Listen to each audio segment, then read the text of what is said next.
स्वर्ग लोक का स्वप्न कक्ष। एक हिंदी कहानी। एक शहर में एक परिश्रमी, ईमानदार और सदाचारी लड़का रहता था। माता पिता, भाई बहन, मित्र और रिश्तेदार सब उसे बहुत प्यार करते थे।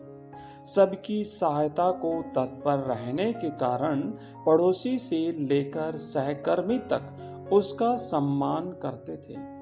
सब कुछ अच्छा था, किंतु जीवन में वह जिस सफलता प्राप्ति का स्वप्न देखता रहता था, वह उससे कोसों दूर था।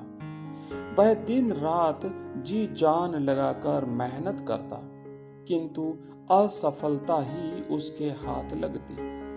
उसका पूरा जीवन ऐसे ही निकल गया और अंत में जीवन चक्र से निकलकर वह काल चक्र में समा गया।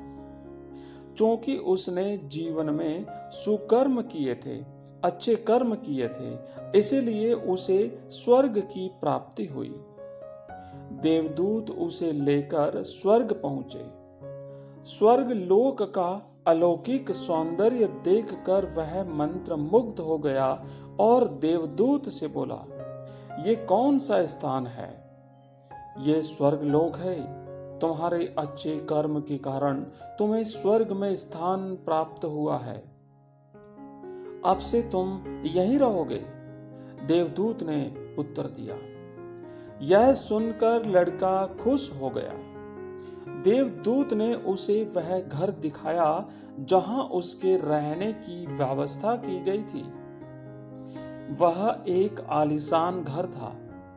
इतना आलीशान घर उसने अपने जीवन में कभी नहीं देखा था। देवदूत उसे घर के भीतर लेकर गया और एक एक कर सारे कक्ष दिखाने लगा। सभी कक्ष बहुत सुंदर थे। अंत में वह उसे एक ऐसे कक्ष के पास लेकर गया जिसके सामने स्वप्न कक्ष लिखा हुआ था। जब वे उस कक्ष के अंदर पहुंचे तो लड़का यह देखकर दंग रह गया कि वहां बहुत सारी वस्तुओं के छोटे छोटे प्रतिरूप यानी मॉडल रखे हुए थे। ये वही वस्तुएं थी जिन्हें पाने के लिए उसने आजीवन मेहनत की थी, किंतु हासिल नहीं कर पाया था। आलीशान घर, कार, उच्चाधिकारी का पद और ऐसी ही बहुत सारी चीजें जो उसके सपनों में ही रह गए थे। वह सोचने लगा कि इन चीजों को पाने के सपने मैंने धरती लोक में देखे थे, किंतु वहां तो ये मुझे मिले नहीं। अब यहाँ इनके छोटे छोटे प्रतिरूप इस तरह क्यों रखे हुए हैं?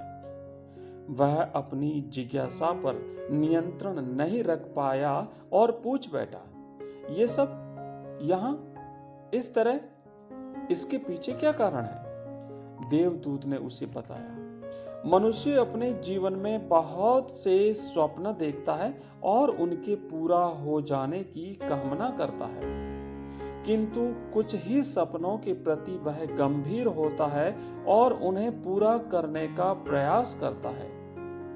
ईश्वर और ब्रह्मांड मनुष्य के हर सपने को पूरा करने की तैयारी करते हैं, लेकिन कई बार असफलता प्राप्ति से हताश होकर और कई बार दृढ़ निश्चय की कमी के कारण मनुष्य उस क्षण प्रयास करना छोड़ देता है जब उसके सपने पूरे होने वाले ही होते हैं।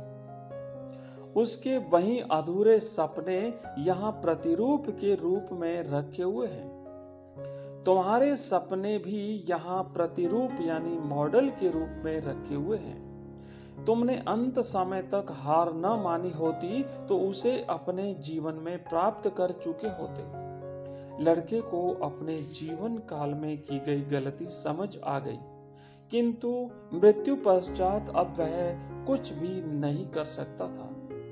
मित्रों, इस कहानी से हमें ये शिक्षा मिलती है कि किसी भी सपने को पूर्ण करने की दिशा में काम करने से पूर्व यह दृढ़ निश्चय कर लें कि चाहे कितनी भी मुश्किल क्यों ना आए, चाहे कितनी बार भी असफलता का सामना क्यों न करना पड़े, अपने सपनों को पूरा करने की दिशा में हम तब तक प्रयास करते रहेंगे जब तक वे पूरे नहीं हो जाते।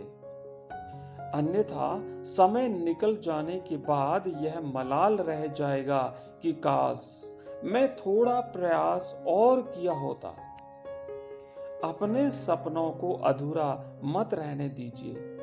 दृढ़ निश्चय और अथक प्रयास से उन्हें हकीकत में तब्दील करके ही दम लीजिए। धन्यवाद। इसी प्रकार की कहानियों के लिए चैनल को सब्सक्राइब करें।